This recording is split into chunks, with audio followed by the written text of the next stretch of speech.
Hey Crossbridge, it's so good to be with you today. And if you're a guest, I especially want to welcome you here as you join us today in this service.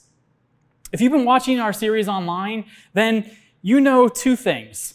Last week, we started a new series called Guardrails. And secondly, you might notice that I'm not Pastor Jimmy. For those of you who may not know me, and actually I think it's kind of cool that there's probably a lot of you that may not know me because over this last crazy COVID year, you started watching Crossbridge online and have never actually met me in person. So I think that's really cool if there's people watching this right now that I don't actually know, and I can't wait to get a chance to meet you eventually. But if you don't know me, my name is Jeremy. I'm one of the elders here at Crossbridge, and I'm also one of the members of our preaching team. And today, I'm really excited to get to continue our series called Guardrails. When we first discussed this series and Jimmy came to me, I was really excited to get to be a part of it. Because the idea of placing guardrails in our lives to protect us from the great dangers in our lives, it's not something that's just theoretical to me. You see, my life was actually saved by a guardrail. Twice. When I was a senior in college, my wife and I, at that time she was actually my fiance, we were heading back to college after celebrating Mother's Day with my parents and my grandparents. And on the way back, a car pulled out in front of us. We hit that car, slammed into the guardrail on our left, and came to a rest there. Now, when I hit that guardrail with my little Geo tracker, don't laugh, that was a great college car, that guardrail held. If the guardrail wasn't there, our car would have tumbled down the cliff to our side into the path of oncoming traffic. So that guardrail literally saved our lives. Now, as of last Sunday, this message was complete. That's where my story ended. I was at 1.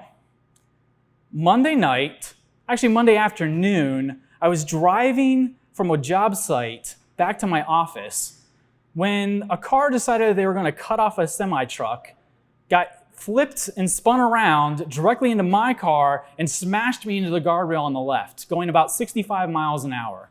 Again, a guardrail placed in the road in the safe area of the zone saved my life. It prevented me from going into oncoming traffic. And while my car is probably going to be completely totaled, I came away with nothing more than a few bumps and bruises. So the reason and the benefit for physical guardrails is something very real to me now, today, more than ever. But I have to admit, I'm not always the best at recognizing the need for guardrails in other areas of my life. And this is what I'm talking about through this series and what we're talking about. Guardrails in our lives are meant to protect us from greater harm. A quick reminder from Ephesians chapter 5, verses 15 and 16 from last week. Be very careful then how you live, not as unwise, but as wise, making the most of every opportunity because the days are evil. This church in Ephesus, they needed guardrails, and we need them too.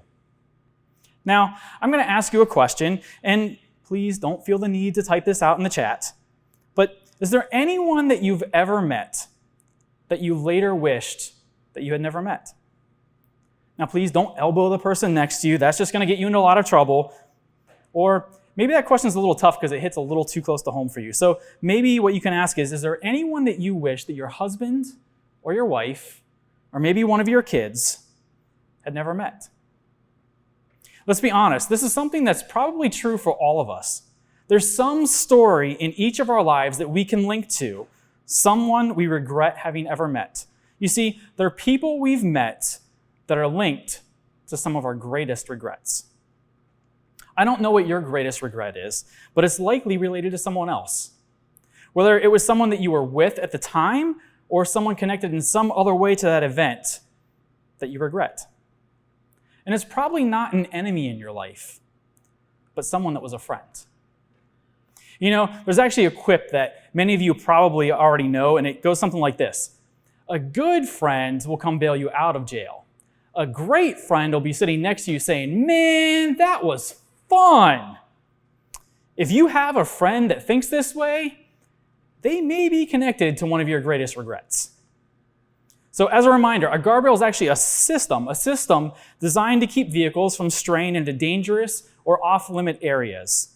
And if you remember from last week, guardrails do two things. They direct us and they protect us. And there's another important thing about guardrails. They're designed to actually be in the safety zone, not in the danger zone. They're set up to keep us in the safe areas. And today we're talking specifically about your friends and associates and what it means to establish guardrails in those relationships. These are the people that you hang out with on a regular basis, the people that you work with, the people that on a day-to-day basis you are spending time with. And the reason that we need guardrails in these situations, even with our friends, is because of what we already talked about. Our greatest regrets are often tied to the people we've met. Now, I'm going to take a second and I'm going to jump in front of what can be kind of a tricky issue here and maybe something that you're already starting to kind of push back on your mind mentally, because maybe one thing what you're thinking right now already is, I like Pastor Jimmy. This guy, Jeremy, he kind of seems like he's going to be a judgmental jerk because he's already up here calling out my friends, calling out my coworkers. He doesn't even know these people, and it sure sounds like he's about to tell me to be judgmental. Didn't we just do an entire message a month ago about the church and how it's not supposed to be judgmental? Before you exit out of the app that you're watching on, hear me out. Let's get this out of the way. This is not about being judgmental. What I'm talking about today is about exercising good judgment. And there's a big difference between being judgmental and using good judgment. It's important that we understand this distinction because Scripture makes it very clear that we are not to be judgmental, but we are to use good judgment. Being judgmental is about you. It's me forming an opinion about you. Being judgmental is me having an opinion on what you should be doing or what you should not be doing. Being judgmental is about me setting myself up as a judge. If I'm being judgmental, I've set myself up as your judge. I'm judging your behavior. And we already know from Matthew 7 a few weeks ago that Jesus says, do not judge or you too will be judged. But good judgment is different. Using good judgment is about me. It's about being aware of what's going on in my own life. It's about being aware of what I am like. It's about looking back at my life experiences to identify what is most tempting to me, what is most likely to send me careening off into the ditch off of the road.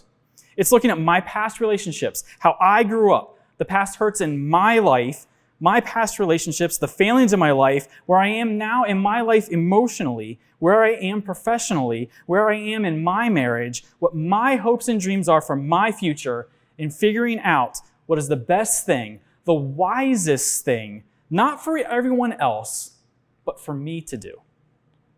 Me trying to be judgmental is like telling you where the guardrails in your life should be. It's like an engineer never looking at a road, having no idea what it looks like, and telling workers where to put the guardrails up. He has no idea.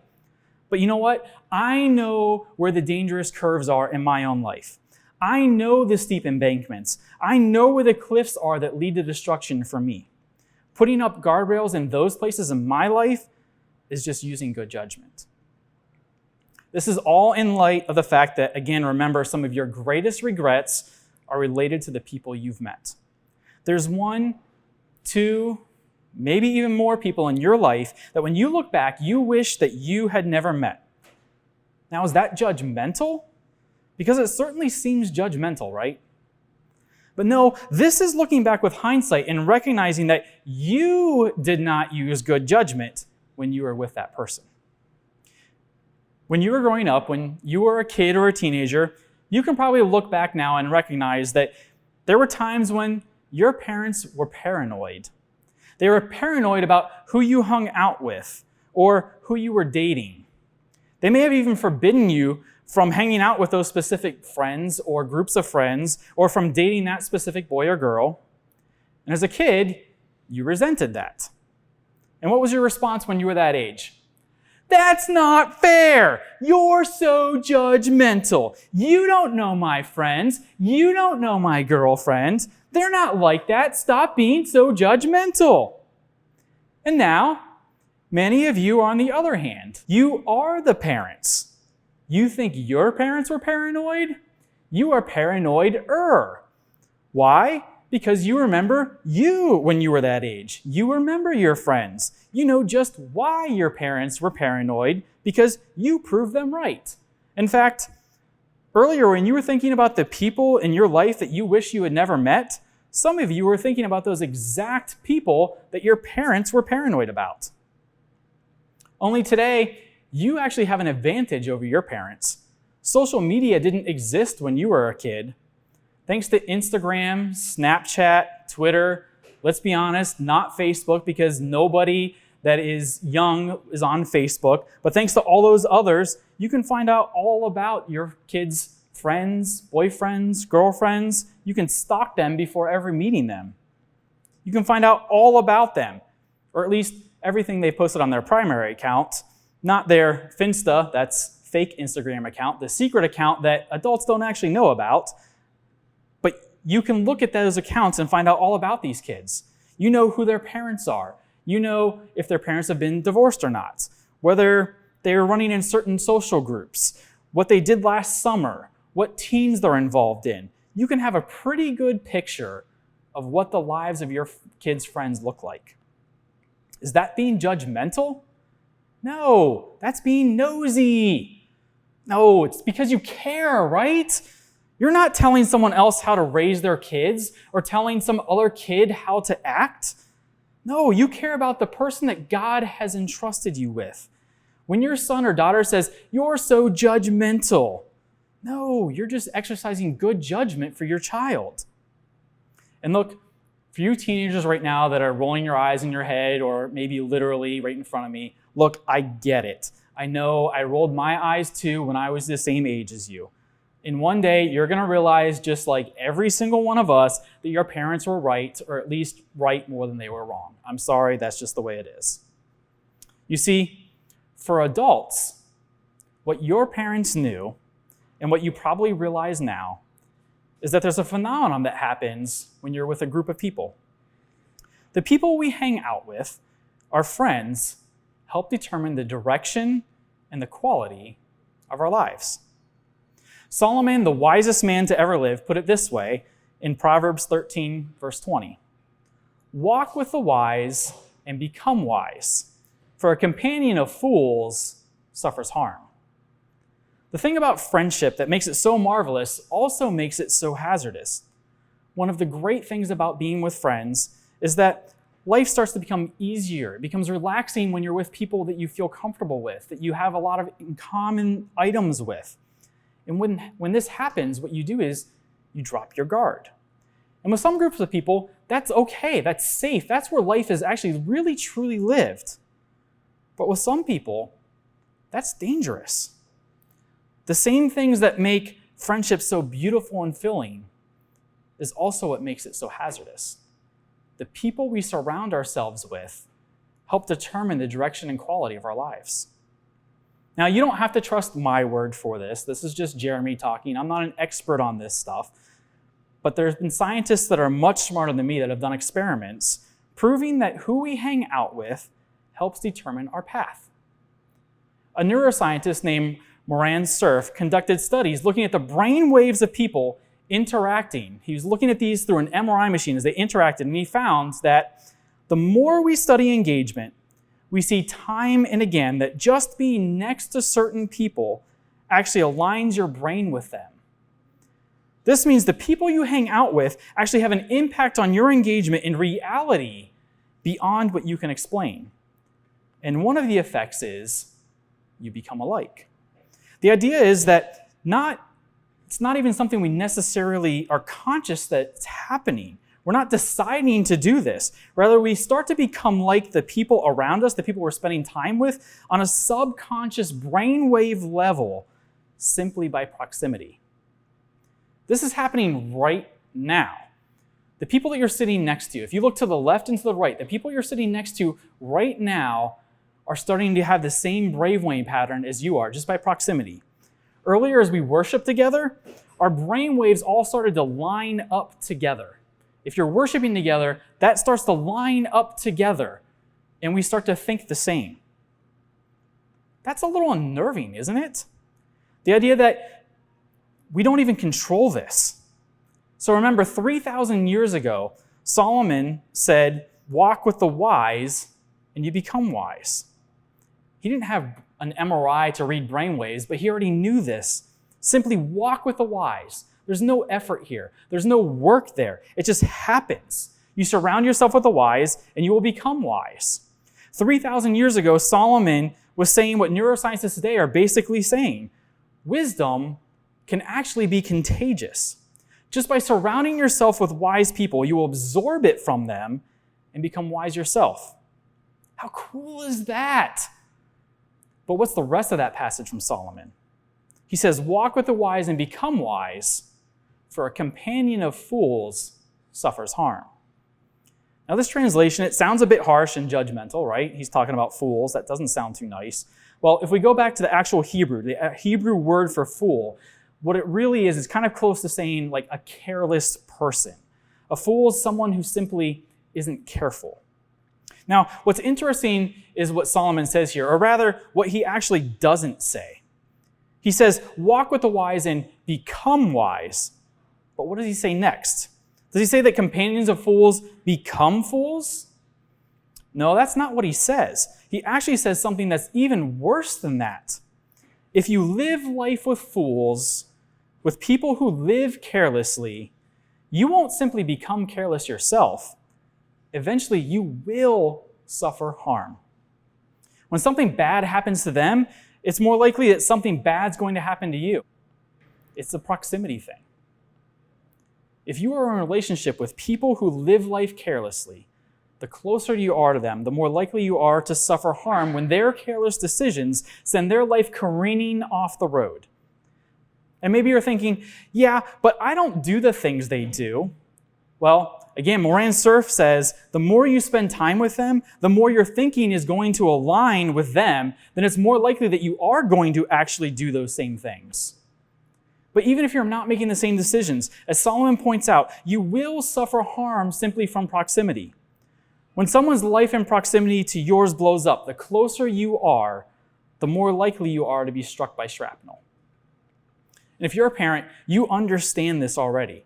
It's not necessarily that you think that your kid is going to be making bad decisions, but what you worry about are the bad decisions that your kid's friends are making, and you worry that those are going to blow back on your child. Again, this isn't judgmental. This is just using good judgment. Friends who aren't careful with their lives aren't going to be careful with your life. Friends who aren't careful with their finances aren't going to be careful with your finances.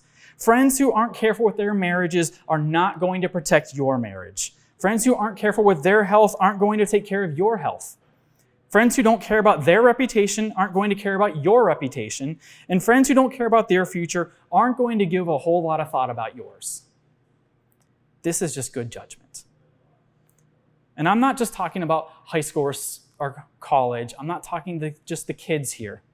This applies to everyone, wherever you are in life. You know what? Friends who lie and cheat, they feel better when you lie and cheat. Friends who are going to have that extra beer that they maybe shouldn't have, they feel better about it when you have that extra beer that you shouldn't have. You know this is true. You know that that's how we operate. Friendship can be awesome, but it can also be hazardous. Friendship needs guardrails. So what I'd like to do is recommend 5 different guardrails you can put in your life regards to friendship. And I'm going to ask you to listen to this, not through a filter of what you're hoping that your spouse hears, or what you hope your kids are going to hear right now, or what you hope your friend's going to hear, or who you're going to send this because they really need to listen to this. I want you to listen to this and hear what you need to hear. Remember, each one of us lives a unique life, and each one of the roads in our lives looks different and may need different guardrails. But these 5 suggestions, I think, are some great places to start. Here's guardrail 1. When it dawns on you your core group isn't moving in the direction you want your life to be moving, that's a guardrail. This should light up your conscience when you realize this happens. Yes, I enjoy the same things, watch the same shows, listen to the same music, and the people around me, we have the same interests. But when I look at the direction their lives are moving and realize they're not headed in the direction I see for my life, this should be a warning to you. That's a guardrail. It's not a good or a bad thing. This isn't a judgmental thing. It's a judgment thing. Where our friend group is heading is where they are leading us. Now, we don't really want to think about other people leading us in certain directions, but that is the case. Friendships are dynamic. Relationships are dynamic. Where our friends are going is where we're going to go. And when you look back on your life, you know that's true. Where your friends were headed, that's where you headed too. And we do the same thing. We pull our friends in the direction that we're headed as well. So we have to be careful. And when we find ourselves realizing that our group is going in a different direction than what we have planned for our life, we need to take stock of what that means for us. We need to stop and pause and think about that. Guardrail 2. When you catch yourself pretending to be someone other than you really are. Oh, this one can be tough. Some of you have been pretending to be somebody else for so long that you don't even know who you are anymore. But if you know who you are, and you find yourself sitting there nodding your head along to something that inside you're saying, I don't believe that at all. I don't want to do that. I don't agree with that. That should be lighting up your conscience as a warning to you. That is a guardrail. When you find yourself pretending to be someone other than who you really are, this should be a warning to reassess those relationships around you. If our desires and our brains, our traits are being shaped by the people around us, and we find ourselves pretending to be someone we don't want to be, we need to rethink where the relationship is taking us. It's a big red flag when you find yourself doing one thing on the outside and thinking something completely different on the inside. Don't settle for friends that force you to pretend to be something that you're not. Because what you're doing is you're actually lying to yourself and you're lying to your friends as well. You're being a bad friend yourself if you're doing this. Now, does this mean that you need to stop being friends with this person? Maybe, but maybe not. What it does mean is that you need to pause and you need to figure things out. Guardrail 3. When you feel pressure to compromise. Not once you compromise, that's already into the danger zone. But when you feel pressure to compromise, this should light up your conscience knowing danger's ahead. Let me put it this way. When something that wasn't a temptation before suddenly becomes a viable option, that's your guardrail. When something that never tempted you before, the thing that before you never had a problem saying, you know what, you guys just go ahead without me, that's not a problem. Or, nah, ladies, you know what, I'm just gonna sit this one out, it's not a big deal. But when you're skipping that, or you're driving home and you're thinking, you know what, maybe I will just go ahead and do it. Maybe I should, maybe it's okay. As soon as that happens, that should light up your conscience. When you start to think about reasons for why it maybe is okay, it's time to stop and pause. What should you do with that? I don't know. But when you feel the pressure to compromise, we should recognize that guardrail and it should bother us. That temptation should bother you. When you start to imagine what it could be like to compromise, not after you've already gone past that point, it should bother you and you should pause and you should reassess. Guardrail 4. When you catch yourself thinking, I'll go, but I won't participate. Yeah, we're going to laugh about that, right? Because would you buy this from your 14-year-old daughter? Well, Dad, it's going to be a bunch of guys and, it's my girlfriend and I with a whole bunch of guys. We're just going to go over and, other people are going to be drinking, but I'm not. I'm not going to be doing anything wrong. Yeah, right. Are we going to drop her off? Yeah, sure, honey. You know what? No problem. In fact, you know what? That crop top looks great on you, too. Those shorts, they're not too short. When do we go? Absolutely not. You're going to give her two responses, right? She's got two choices. Either the answer is just, absolutely not, that's not happening, or, sure, you know what, you can go. I'll come out and we'll hang out with your friends all night. I'll be happy to enjoy that time hanging out with your friends at this party. I'm sure we'll have a great time. We'd never buy this from our kids, our grandkids, our nieces and nephews, right? So why would we think that this is true for ourselves? The truth is, we can deceive ourselves much more easily than when the same excuse is used by our kids. Now, I'm not saying that you shouldn't go, but if you find yourself thinking, I'll go, but I won't do ... This should be a red flag to you, and it should make you pause and reconsider what direction your friendships are leading you in. Our fifth and final guardrail. When you hope the people you care about don't know your whereabouts. This should be a guardrail. This should light up your conscience when that happens.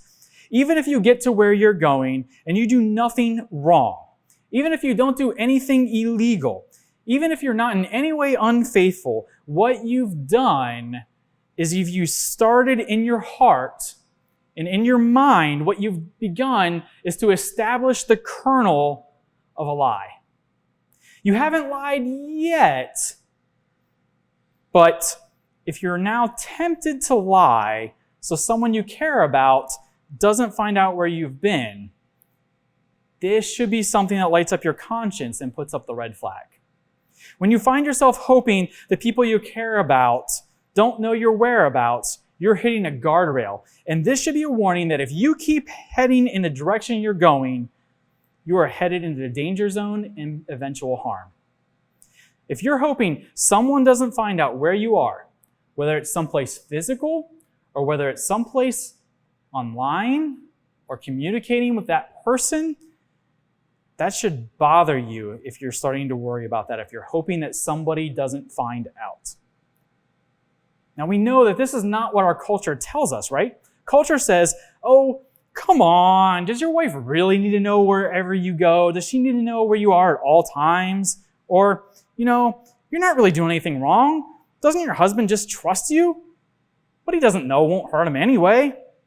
If they ask, just tell them, and they give you an excuse. And again, maybe this all sounds judgmental or kind of over the top, all of these guardrails. Like maybe it's something that this is really just for our kids, but here's why I feel so strongly about all of this. It's because of the stories of the people's lives I've heard. It's because of what I read in the news. It's because I know about my own life. It's because tomorrow, people listening to this message right now, people living in our community, people living in New Jersey, people living throughout this country, they're going to wake up. They're going to wake up tomorrow. They're going to stumble into the bathroom, and they're going to look themselves into the mirror, and they're going to wonder how they got to where they are. They're going to see the person they woke up next to, and they're going to wonder. They're going to look at themselves and see the person they are, and they're going to wonder. They're going to wonder, how did this happen to me? How did I get here? And the answer to all these questions is probably the same answer. Our friends still determine the direction and the quality of our life. It's why you need guardrails. It's why I need guardrails.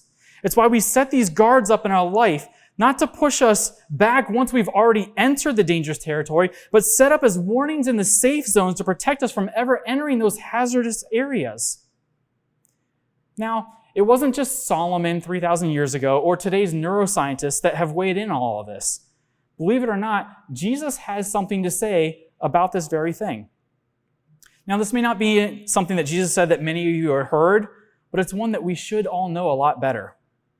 So for context for this, Jesus is actually going back and forth right now with a group of people, and it becomes clear that what they're trying to do is they're trying to trap him. And they're just going to keep arguing with him about any little thing. They're just going to keep picking until they feel like they've won. They want to win. That's their goal, is they want a win here.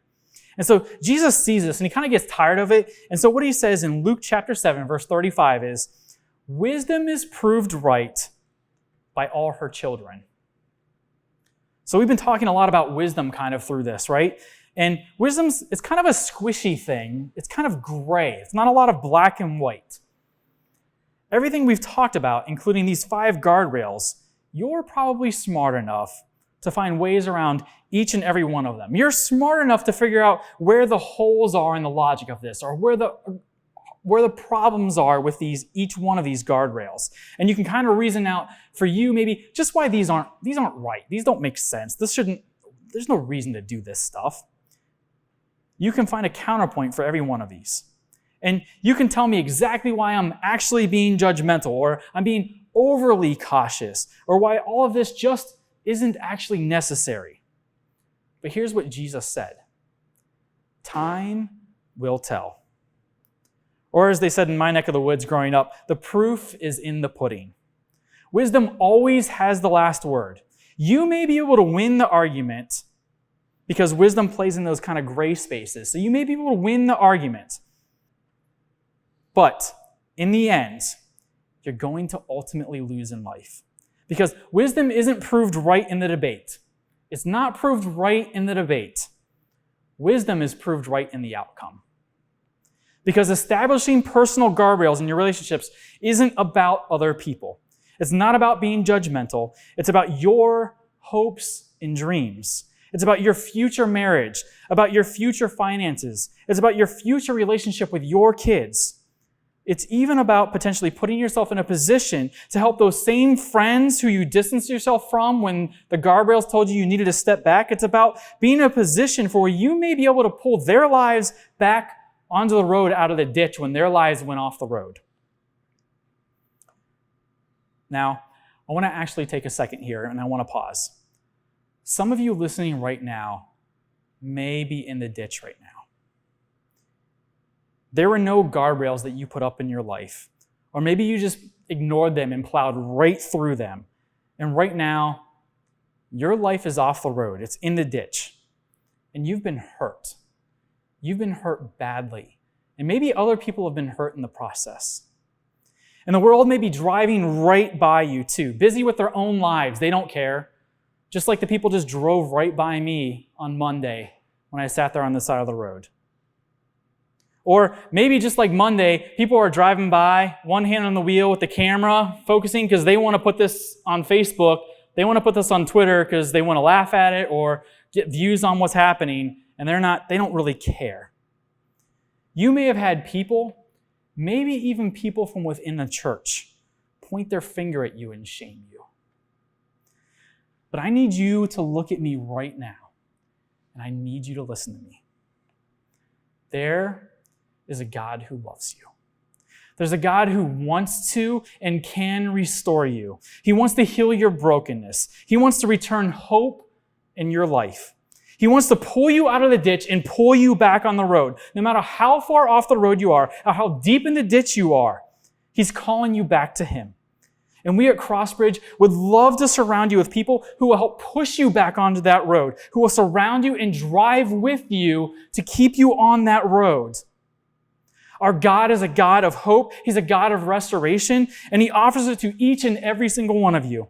If you want to know that hope, please reach out to me. Reach out to Pastor Jimmy. Reach out to anyone here. Reach out to Pastor Will. Reach out to us. We would be thrilled to share God's desire for hope and healing in your life.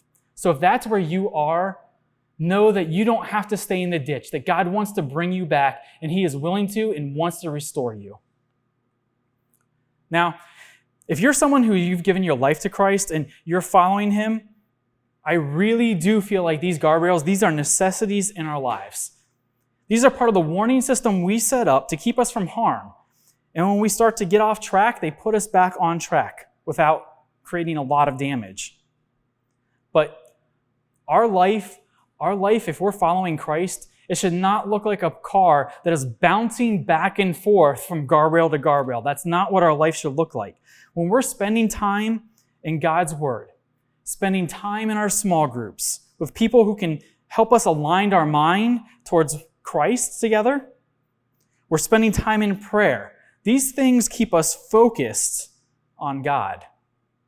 Instead of careening from one guardrail to the next or driving in the shoulder, feeling that little rumble as we drive there, when our life is focused on God, we find our lives naturally pulling to the center of the road. The more time we spend with the God who created us, not only is it easier to stay on the road and out of harm, the clearer it becomes where the road God desires for us is and where it's headed. The people we've met can be our greatest regret. But if we establish guardrails in our lives and focus our eyes upon Jesus, we can not only keep our lives out of unnecessary hazards, we can find lives of joy and beauty that God desires for each and every one of us. We're so glad that you joined us today. We believe that steps of faith happen best in community, and we would love for you to connect and grow with us in a small group here at Crossbridge. Our chat hosts are dropping a link in the chat right now so that you can see all the virtual or in-person groups that we have available. If you have any questions, you're not sure what group is best for you, shoot us a message at prayer@crossbridgecc.org. We cannot wait to help you get connected. We are all about loving God, loving people, and serving the world. If you want to give to help further that mission, you can head over to crossbridgecc.org/give for all the ways that you can contribute.